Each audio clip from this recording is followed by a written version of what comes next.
You're watching NTC News, DeKalb County's only television news source, on the campus of Northern Illinois University and from the Northern Television Center. This is NTC News Tonight. NIU health officials are telling us to be on the watch for moms. Good evening, I'm Janelle Corona. Thanks for joining us. And I'm Aaron Barogan. The university has sent out a campus-wide alert that an NIU student has tested positive for the mumps virus. If you've been vaccinated, the risk of getting it is low. But NTC's Emily Beebe tells us that the student in this case is creating extra concern because he's a varsity athlete. Here at the Cheswick Center, student athletes are taking extra precautions after finding out that a student on campus has the mumps. NTC has learned that the student on campus who has mumps is an NIU varsity football player. The university will not confirm who that student is, but what we do know is that last week, members of the football team were instructed by the team trainer to clean out their lockers as a health precaution. They were told the locker room needed to be deep cleaned so that the mumps virus doesn't spread. The players were told to wash their hands often and watch out for symptoms of mumps. We had a chance to talk to the acting head of University Health Services about what precautions students should be taking. Basically, there's just 5 things. Mumps is a respiratory illness. Basically, just cover your hands and mouth when you're coughing, sneezing. Be sure and always wash your hands. Soap and water is the best thing.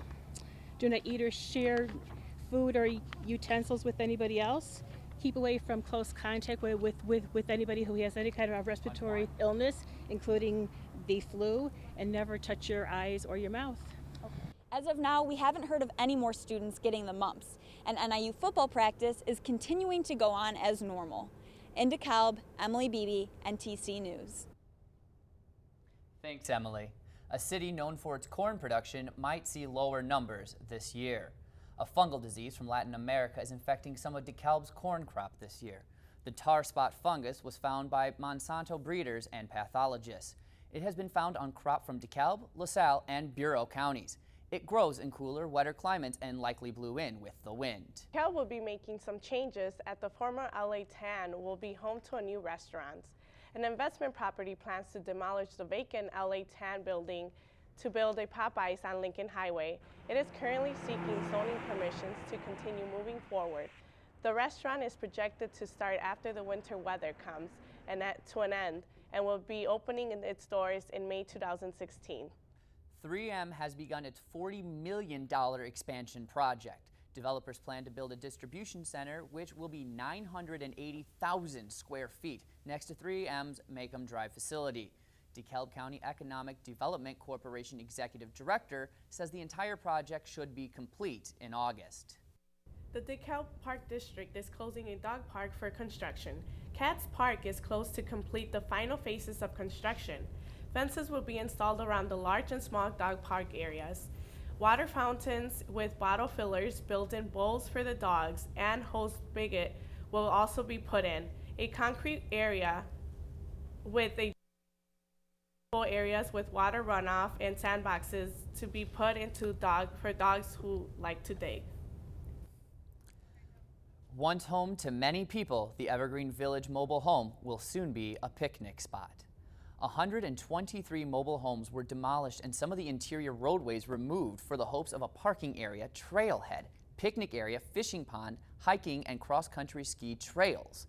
The county officials are currently in the early stages for the future site. The Evergreen Village, everybody's been cleared out. Every trailer's been demolished at this stage. Also, we've got it to where it's all open space now. Our staff has mowed the grass area, so everything looks very clean. From one eyesore to the next into the Kishwaukee River. And some of the items they found might surprise you. NTC reporter Darwin Minnis shows us how gross the river really is. Grab your rubber boots, waders, garbage bags, and get ready to jump in. This is the Clean the Kish event. I'm really excited by the number of people that were willing to give up a Saturday morning to get up and to be out here. An event hosted by the NIU Adventure Club and the DeKalb Park District aimed at keeping one of DeKalb's most important public resources alive. Yeah, that the Kish is the home to a lot of endangered species, and it's a really valuable resource for our community. 28 endangered species call the Kishwaukee home, a river that is classified as a Class A stream, meaning that for now at least, animals and people have safe water to swim in. But for how long that lasts may be unknown. Plastic bottles, beer cans, chairs, and this are just some of the things pulled out of the river during the event, all human pollution. What we've actually been picking up is all of like beer bottles and plastic bags, plastic containers, pretty much anything plastic and or glass, yeah. So which is unfortunate of our college students on their own campus. Yeah. While some people may litter, there's a large amount of people fighting to clean up after them. Over 90 people attended Clean the Kish, just a small amount of the 175,000 people who volunteered on National Public Lands Day. We're cleaning up the land that we have here, and we're enjoying the land that we have. We need to preserve it for the next generation and be able to take care of it, and it's through events like this that we're able to do that. The club says they hope to hold more events like this in the future. This is Darwin Minnis, NTC News in DeKalb. Thanks, Darwin. Temperatures don't seem to be warm enough to jump into the river today. Emery Danis is out at our weather station now. It is pretty chilly out today with these overcast skies, but luckily we don't have those gusty winds like we did last week. Tomorrow will be warmer than today, and we might even see some sunshine. So for Tuesday, we'll see temperatures generally in the lower 70s across the northern Illinois area with partly cloudy conditions. To hear about a possibility of rain in the near future, stay with us. You're watching NTC News Tonight.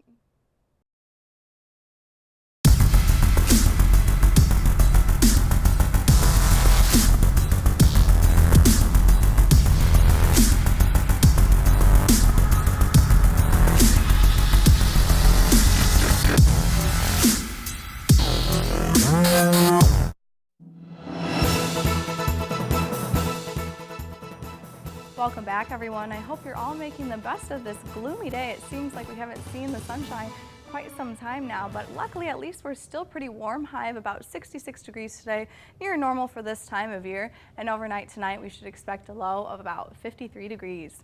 If you were out there today, you'd probably saw those overcast skies and felt that humidity 85%. I know my hair was very frizzy earlier this morning due to that fact. Now taking a look at the larger scale, we're not really seeing much going on in our area. Some clouds, we do have the rain to the northeast of us, but what we want to pay attention to is this low up in Canada and associated cold front, because this, as we move into Tuesday, will start coming towards our area. Little high pressure around us again, possibility for some sunshine on Tuesday.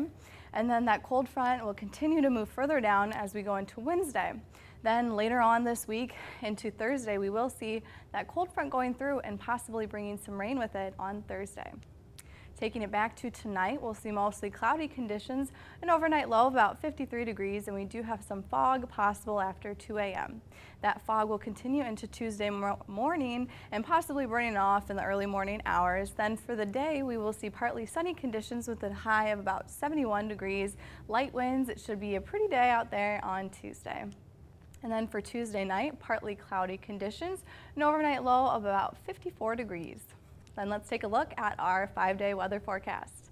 Again, for Tuesday, we'll see partly cloudy conditions, high of about 71 degrees. Then Wednesday and Thursday, high near 73 degrees, but remember, as that cold front is going to pass through our area, on Thursday we do have that possibility for rain. And then going into Friday and Saturday, jumping down 10 degrees, more than 10 degrees to 61 degrees on Friday and a high of 64 on Saturday.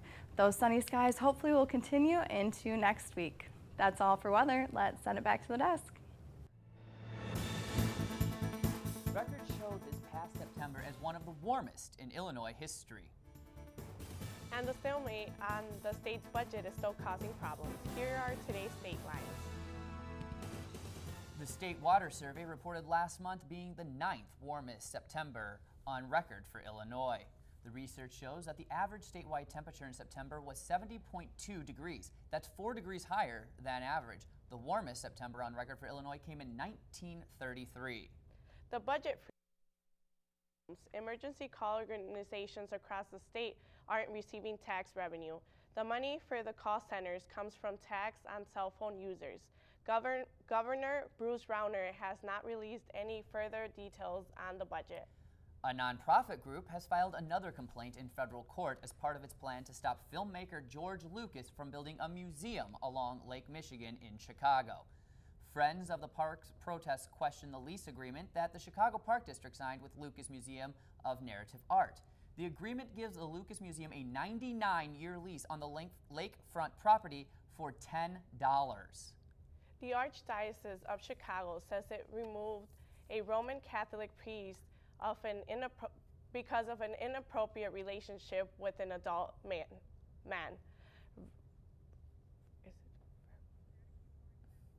Rev.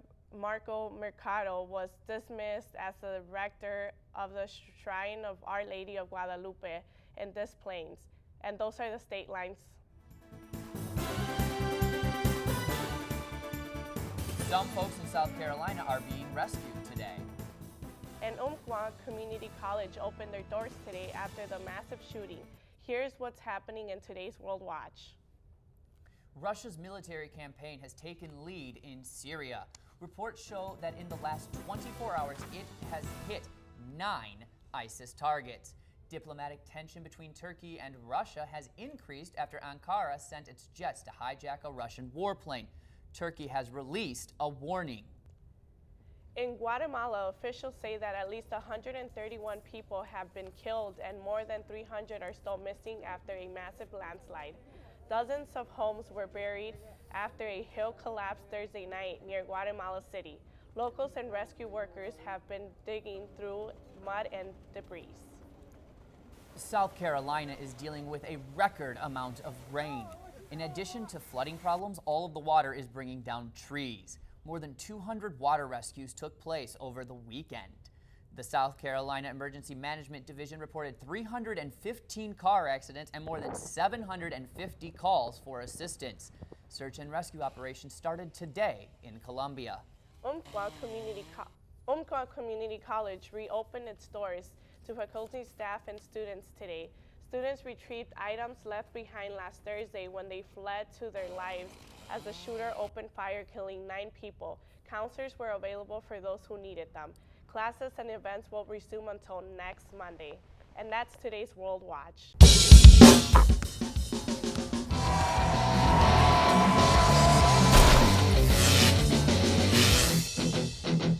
Welcome to NTC Sports. I'm Ryan Mack. The Chicago Bears finally pulled in their first win of the season against the Oakland Raiders over the weekend. They needed this one bad since they've been off to a real terrible start.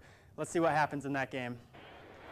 0-0 in the first. Jay Cutler gets the ball and throws a rocket up the field to Bears Eddie Royal. He runs it in for a 7-yard touchdown. Extra point for this, 6 points to be blocked on that drive. Now Raiders up 14-6 in the second, and a pass to Martellus Bennett, wide open, dancing in the end zone. That's a good 7 points for the Bears. Now quarterback Derek Carr pitches back to Latavius Murray. He drops it with that fumble, and the Bears will recover that ball. Now 7 seconds left, and Robbie Gould attempts a 49-yard field goal.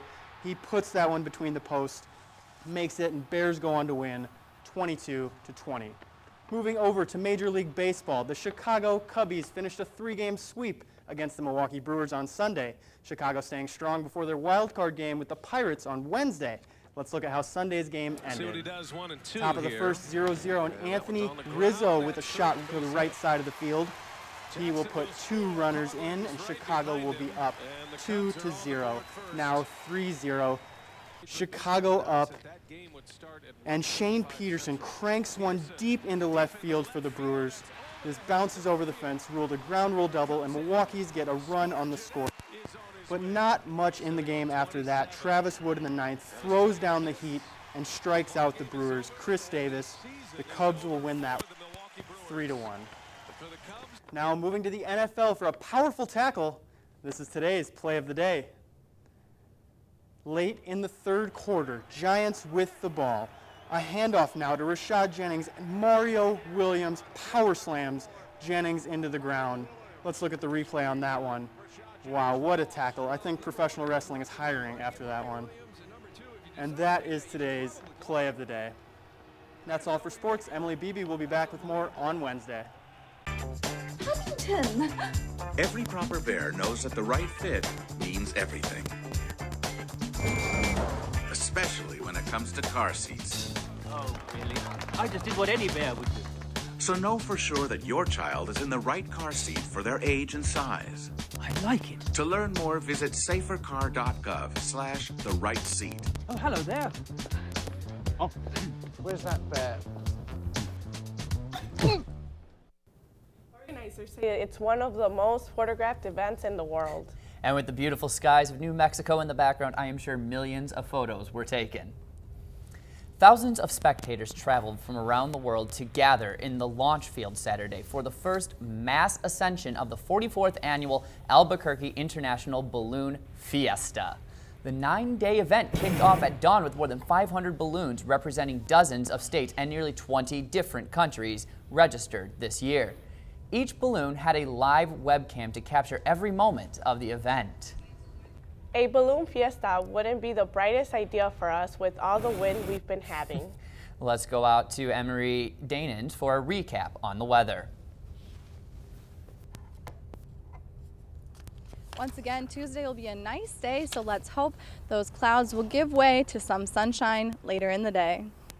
NTC News Tonight is produced and directed by students here at Northern Illinois University. Thank you for tuning in. Have a great night. Goodbye, everyone.